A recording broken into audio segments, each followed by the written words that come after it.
अस्सलामुअलैकुम dear student. आज biology का जो मैं टॉपिक स्टार्ट करने जा रहा हूँ वो है codominance and incomplete dominance. Last time हमने देखा था मेंडल के जो लॉज ऑफ सेग्रीगेशन और इंडिपेंडेंट असार्टमेंट थे, उसमें उसने बात की थी कि किसी भी करैक्टर को कंट्रोल करने वाली दो जीन्स होती हैं।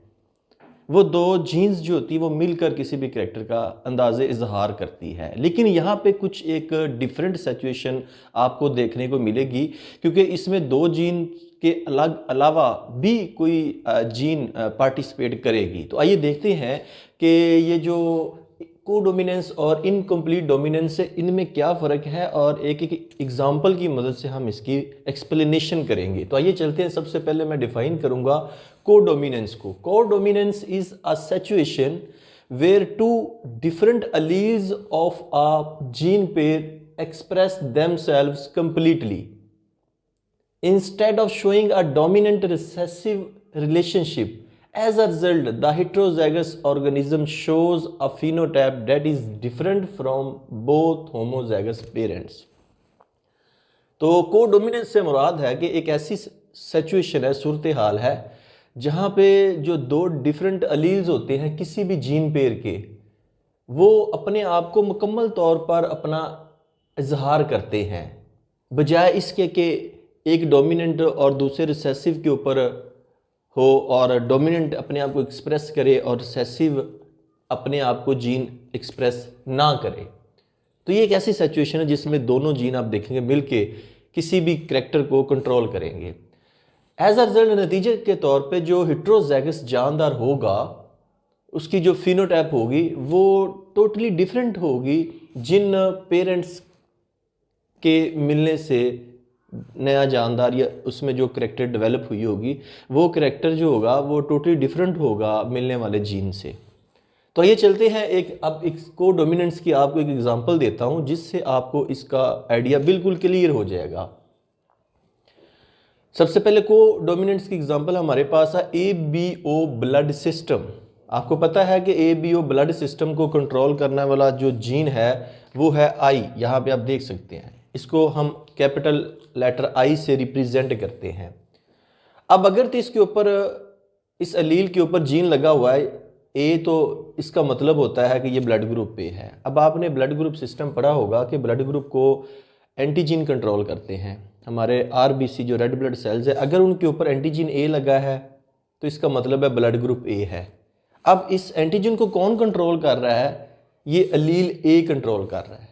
और अगर अलील बी हो, यानी कि उसके बॉडी में एंटीजन बी है RBC के ऊपर, वो किस वजह से है? जीन बी की वजह से, तो उस इंसान का ब्लड ग्रुप बी होगा। और अगर किसी इंसान के RBC के ऊपर ना ही एंटीजन ए हो ना ही एंटीजन बी हो, बल्कि उसके अलील के ऊपर ये स्मॉल लेटर आई जो रिसेसिव जीन मौजूद हो, तो इसका मतलब है उस इंसान का ब्लड ग्रुप O होगा। और अगर ए और बी दोनों अलील जो किसी में आ जाती हैं, ये तो दोनों ही डोमिनेंट होती है किसके ऊपर? आई के ऊपर। अब एक टेबल की मदद से मैं इसकी एक्सप्लेनेशन आपके सामने करूंगा। यहाँ पे भी मैंने शो किया है कि जो ये अलील ए है, ये अलील बी है, ये अलील आई है। तो यहाँ पे alleles of ABO blood groups दिखा दी गई हैं। अब यहाँ पे टेबल को गौर से समझिएगा, ये सारा कंसेप्ट आपका क्लियर कर देगा।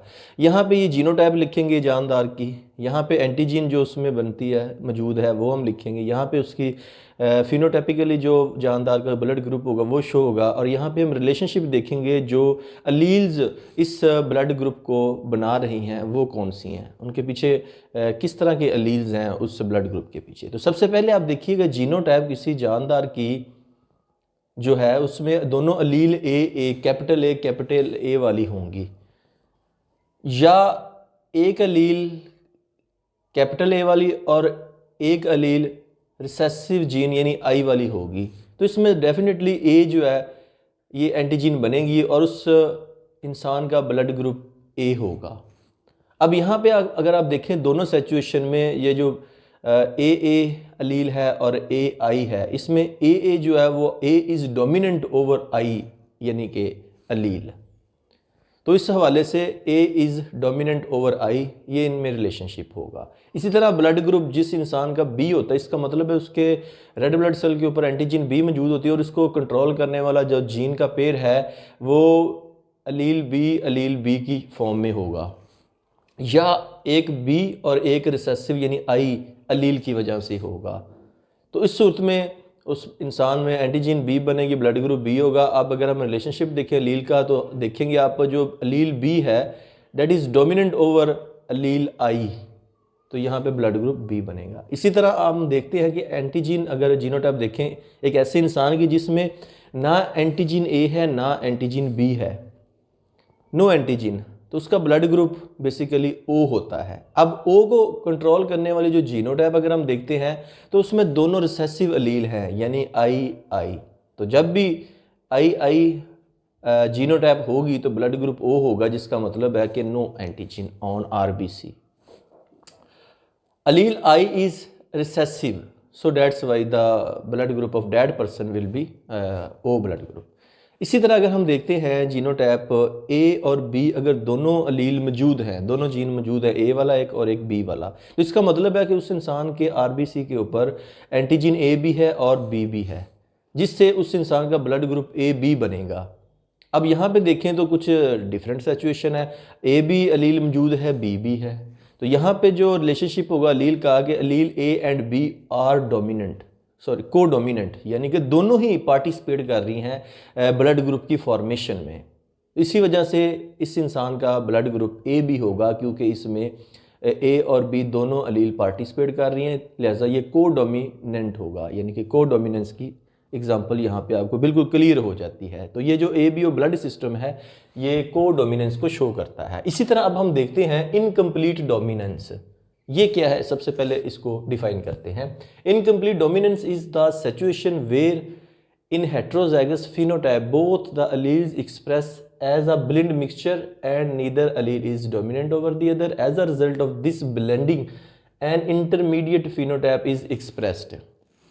ये एक ऐसी सिचुएशन होती है जिसमें हेट्रोजाइगस जो फिनोटाइप है, जो दोनों अलील मिल के बनाते हैं या इजहार करते हैं, वो एक ब्लेंड मिक्सचर होता है दो अलील का, यानी कि इसमें जो करैक्टर हमें नया मिलेगा वो इंडिविजुअल जो अलील होंगे उससे हटके होगा, एक नया करैक्टर डेवलप होगा ऑफस्प्रिंग के अंदर। As a result of this blending an intermediate phenotype is expressed. दो जानदारों के गैमीट के मिलने से जो नया जानदार बनेगा that is totally different from the combining gametes. आइए चलते हैं इसकी एक्सप्लेनेशन मैं आपके सामने करता हूँ। इनकम्प्लीट डोमिनेंस की एग्जांपल देता हूँ। 4 o'clock प्लांट है हमारे पास, इसमें दो तरह के फ्लावर हैं, एक रेड फ्लावर है एक वाइट फ्लावर है। रेड फ्लावर की जो जीनोटाइप है वो कैपिटल आर और वाइट फ्लावर की स्मॉल आर है। ये इनके पेरेंट्स हैं, P1 इससे हम इनको लिखेंगे। जब गैमीट्स बनेंगे तो ज़ाहिर है डेफिनेटली एक कैपिटल आर आएगा, इधर से एक स्मॉल आर आएगा। जब इनके गैमीट का मिलाप होगा तो फर्टिलाइजेशन के बाद जो नई जनरेशन बनेगी जाइगोट से F1, उसमें कैपिटल आर और स्मॉल आर है, यानी कि यहाँ पे ना तो जो रेड कलर है वो वाइट कलर के ऊपर डोमिनेंट है, बल्कि एक नई सिचुएशन बन गई, एक नई फिनोटाइप डेवलप होगी जो कि पिंक है, क्योंकि पेरेंट मिलने वाले रेड और वाइट फ्लावर है, उनके मिलने के नतीजे में नया जो फ्लावर बना है वो है पिंक। तो मेंडल ये इस पे बात पे भी बड़ा हैरान हुआ कि ये किस तरह जो जीन्स होते हैं इनहेरिट हो जाते हैं। फिर उसने क्या किया कि इनको सेल्फ फर्टिलाइज करवा दिया F1 को F1 के साथ, यानी वाइट को रेड और वाइट के रिजल्ट में जो पिंक बना और इस पिंक को पिंक के साथ करवा दिया।